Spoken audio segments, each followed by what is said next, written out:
Oke, assalamualaikum warahmatullahi wabarakatuh teman-teman. Jadi Habib Hanif Al-Attas, beliau selaku ahli nasab di Rabithah Alawiyah mengapresiasi guru gembul setelah berani datang di Rabithah Alawiyah untuk mengutarakan daripada unek-unek isi hatinya. Yang mana semalam tanggal 8 September diskusi ilmiah ya, bukan debat ilmiah. Kalau debat itu bersama Imad, sayangnya Imad nggak datang bersama komplotan begal nasab lainnya. Luar biasa, Habib Hanif mengapresiasi guru gembul. Mari kita lihat dulu videonya teman-teman. Saya melalui video ini yang pertama ingin memberikan apresiasi kepada guru gembul. Salut, Anda berani datang dan berbicara langsung, berhadapan-hadapan, Anda gentle. Salut. Kemudian yang kedua, saya ingin memberikan apresiasi kepada Said Fikri Syahab dan Gus Wafi karena telah sabar meladeni guru gembul yang ngalur ngidul berbicara tanpa tahu arahnya kemana. Hikmahnya kesabaran Said Fikri Syahab dan Gus Wafi yang tidak terpancing dengan apa yang disampaikan oleh guru gembul, khususnya yang berkaitan dengan apa itu standar ilmiah. Satu, pembahasan tersebut jadi tidak melebar keluar pembahasan karena kan memang temanya tentang nasab, pembatalan nasab yang dilakukan oleh guru gembul. Temanya tentang tersebut yang berkaitan dengan nasab. Nah, kalau diladenin itu sama Gus Wafi sama Said Fikri, wah melebar kemana-mana, waktunya habis. Dan yang kedua, dengan tidak meladeni guru gembul ketika bicara soal apa itu ilmiah dan dia melebar kemana-mana, Said Fikri Syahab dan Gus Wafi berhasil membuka kedok guru gembul sebetulnya. Selama ini masih sama-sama guru gembul nih, kemana sih arahnya? Iya, benar banget. Tapi gara-gara diskusi itu ketahuan dia seorang materialisme barat sejati, dia seorang liberalis sejati, jadi buka jelas. Betul. Bayangkan dengan definisi ilmiah yang dimaksudkan guru gembul ini, yang tidak jelas ini, dia berani sampai mengatakan konsep ketuhanan itu tidak bisa diilmiahkan. Kemudian juga tentang kuburan Nabi SAW, apakah Nabi dikubur di situ, itu sifatnya masih subjektif. Padahal selama berabad-abad, ya sampai orang di luar Islam sekalipun, orang kafir sekalipun, nggak pernah ada yang meragukan posisi kuburan Rasulullah SAW karena itu mutawatir qat'i, tidak ada keraguan sedikit pun posisinya di situ. Dan itu bukan subjektif, tapi objektif yang justru nggak bisa dipungkiri sama sekali. Itu kalau standar guru gembul dipakai, bukan hanya urusan nasabnya kecil, tapi syariat semuanya yang dirontokkan oleh dia. Ada banyak hal sekali yang berkaitan dengan syariat yang akan dikutak-atik seenaknya oleh guru gembul. Ini perdebatan yang sangat panjang.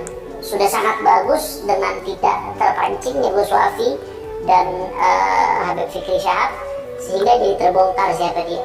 Walaupun nanti ini perlu dibahas secara khusus terlepas dari masalah nasab. Kalau berkaitan dengan tema itu, filsafat ilmu itu, tentang materialisme, tentang liberalisme itu, saya kira masalah nasab itu kecil dibandingkan dengan ini berkaitan dengan akidah umat.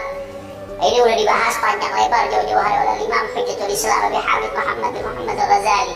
Juga udah dibahas oleh Profesor Dr. Syekh Muhammad Sa'id Ramadan Al-Buti dalam kitabnya Kubrul Yaqiniyat Al-Kauniyah. Nah, ketika di awal kitab tuh Syekh Al-Buti langsung membahaskan al-manhajul ilmi lil bahthi 'anil haqiqah 'inda ulama al-muslimin wa ghairihim. Bagaimana metodologi ilmiah di dalam mencari kebenaran. Apa itu kebenaran? Bagaimana metodologi ilmiah yang betul untuk sampai kepada sebuah hakikat kebenaran? Itu udah dibahas habis-habisan. Begitu juga Profesor Dr. Natik Al-Attas di Malaysia yang luar biasa, sampai dunia barat pun mengakui keilmuan beliau. Bahwa ini udah dibongkar habis-habisan oleh beliau, oleh murid-muridnya Prof. Dr. Fahmi Hamid Zarkashi, Dr. Agian Husseini, dan masih banyak lagi. Saya kira ini memang butuh sesi khusus untuk mengungkap kesesatan guru gembul dalam masalah ini, penyimpangan berpikirnya, sehingga sangat tepat kemarin Gus Wafi dan Said Fikri Syahab tidak terpancing untuk meladeni, sehingga tidak melebar kemana-mana dan akhirnya jadi terbongkar, terkuak itu kedok sebetulnya siapa seorang guru gembul. Bahkan yang lebih lucunya lagi ya, ketika Gus Wafi mengutip dari sebuah kitab tentang apa itu ilmu dan bagaimana cara mendapatkan sebuah ilmu dari sebuah kitab, Gus Wafi mengutip, dia langsung memvonis, oh kalau sumber di kitab itu nggak ilmiah, itu tradisional, itu bukan metodologi ilmiah. Ajib, bagaimana mungkin seseorang bisa langsung memvonis tanpa melihat substansinya? Kok bisa-bisanya langsung divonis kitab itu nggak ilmiah? Berarti itu kitab yang ditulis oleh para ulama semua nggak sesuai dengan metodologi keilmuan otomatis.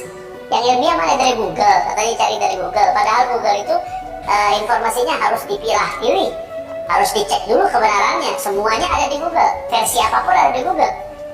Ilmiah model apa yang seperti ini? Dan lebih lucunya lagi, ya ketika dia bicara ilmiah, ngalur ngidul panjang lebar kemana-mana sampai terungkap itu kedoknya. Begitu ditarik ke tema kembali ke masalah nasab, yang ilmiah itu menurut dia dengan menghitung statistik, harusnya nasab Ba'alawi menurut perhitungan dia itu kalau mau benar antara 58 sampai 77. Kalau 39 sampai 45 itu tingkatan generasinya ya, dari Nabi SAW sampai sekarang itu meleset, nggak mungkin, kemungkinannya sangat kecil, bahkan mustahil dia katakan. Ternyata ini bertentangan dengan fakta dan data. Teori dia itu omong kosong, bertentangan dengan fakta dan data. Faktanya apa? Faktanya asyraf di dunia nggak seperti itu. Asyraf di dunia yang diakui sekalipun dari berbagai aspek itu ada yang antara 39, 41, 42 dan lain sebagainya. Dan ini nggak berbasis data. Ditanya sama Gus Wafi, ada nggak Sayyid yang dari zaman Nabi sampai sekarang, atau raja siapa gitu dari zaman Nabi sampai sekarang keturunannya yang 1500 tahun itu sampai 77 generasi, ada nggak? Dia nggak bisa membuktikan satupun. Berarti teori yang disampaikan omong kosong, nggak berbasis fakta, nggak berbasis data. Bahkan ketika dibenturkan dengan jurnal ilmiah yang berbicara tentang ini, tentang generasi, bahwasanya perpindahan generasi itu harus setiap 30 tahun sekali, sehingga dalam 100 tahun itu 3 generasi, dan ini sudah sesuai dengan umumnya nasab Sa'ad Ba'alawi. Itu dibenturkan dengan jurnal ilmiah, ternyata dia yang nggak punya dasar jurnal ilmiah. Jadi ilmiah dari mana? Bahkan kalau mau pakai perspektif barat tentang apa itu ilmiah pun, Guru Gembul tidak ilmiah. Jadi hanya omong kosong saja ilmiah, faktanya nol. Dan terakhir, yang lebih dahsyatnya lagi, kalau saudara Haji Madudin itu membatalkan nasab Ba'alawi. Tapi kalau Guru Gembul, ilmu nasabnya malah yang dibatalkan sama Guru Gembul. Ilmu nasab itu gak ilmiah. Padahal dia gak pernah mempelajari ilmu nasab, orang yang gak pernah mempelajari bagaimana menilai. Maka nasihat saya buat masyarakat, pilih-pilih guru ya, jangan salah pilih guru. Kalau salah pilih guru, kesian nanti dunia akhiratnya. Saya melalui video ini. Luar biasa diskusi Rabithah Alawiyah tanggal 8 September. Jadi Guru Gembul ini membatalkan daripada ilmu nasab. Bayangkan, Imat membatalkan nasab para Ba'alawi, sementara Guru Gembul langsung membatalkan daripada ilmu nasab. Nauzubillah min zalik, ya kan? Lebih ke arah liberalisme sih pemikiran si Guru Gembul ini, teman-teman ya. Kita bisa menilai lah dengan mata kepala kita sendiri bahwasanya apa yang kita dengar, pernyataan dari si Guru Gembul ini luar biasa mengarah ke daripada jurang liberalisme ya. Itulah bahayanya liberalisme, teman-teman semua, karena dasar berpikirnya nggak ada, dasar sumbernya nggak ada gitu. Jadi hanya keluar dari isi kepalanya atau dari sumber Google saja. Jadi wajar dia tidak tahu asal-usul daripada pemikirannya. Kalau Gus Wafi menjawabkan ilmiah itu kan dari kitab, dari ulama. Ada 3 sumber ilmiah katanya seperti itu. Dari ulama sumbernya jelas. Sementara Guru Gembul ini ya seperti yang kalian lihat, seperti yang kalian dengar bahwasanya pemikiran dia ini liberalisme dan sumbernya itu tidak jelas, ya kan? Nauzubillah summa nauzubillah min zalik. Benar apa yang dikatakan oleh Habib Hanif Al-Attas, pilih-pilihlah dalam mencari guru untuk anak-anak kita, jangan sampai menjadikan Guru Gembul sebagai guru daripada anak kita. Nauzubillah summa nauzubillah min zalik. Sekian video kali ini teman-teman semua, jangan lupa subscribe, bantu tembuskan 100.000 subscriber. Terima kasih. Assalamualaikum.